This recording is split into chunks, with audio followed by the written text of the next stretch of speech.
नमस्कार, मी रोहित जयसिंगुले निमगाव तर्फे माळुंगे गावचा एक छोटासा उद्योजक व्यवसाय करतो। माझं सारगाव या ठिकाणी खत औषधाचं दुकान आहे। एकच दुकान नाही तर माझे 4 दुकान आहेत आपल्याच तालुक्यामध्ये आणि एक खेड तालुक्यामध्ये। तर आम्हाला दुकाना व्यवसाय करण्याबरोबरच एक समाजसेवेची आवड असल्यामुळे गावामध्ये आम्ही नेहमी समाजकार्यात अविरत असतो। म्हणूनच त्याच्या माध्यमातून भरपूर ठिकाणी आम्हाला बोलण्याची संधी उपलब्ध होत असते। परंतु नक्की पुढे गेल्याच्या नंतर बोलायचं काय, समोरच्यांना उद्देशून एखाद्या विषयावरती चर्चा करायचं सुद्धा आमच्या लक्षात येत नसायचं किंवा बोलल्या समोर गेल्याच्या नंतर हिंमत सुद्धा होत नव्हती की काय बोलायचं। मग मी नंतर सरांची फेसबुकच्या माध्यमातून एक ऍड पाहिली।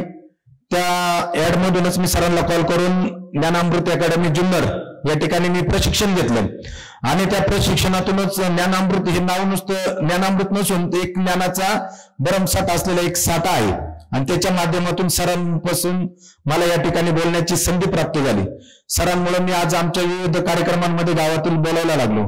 त्याचप्रमाणे मी स्टार्टिंगच आमच्या महाशिवरात्रीच्या कार्यक्रमापासून केली आणि ती कार्यक्रमाची सुविधा पूर्ण 3 दिवसाचं नियोजन मी माझ्या माध्यमातून तिथे केलं।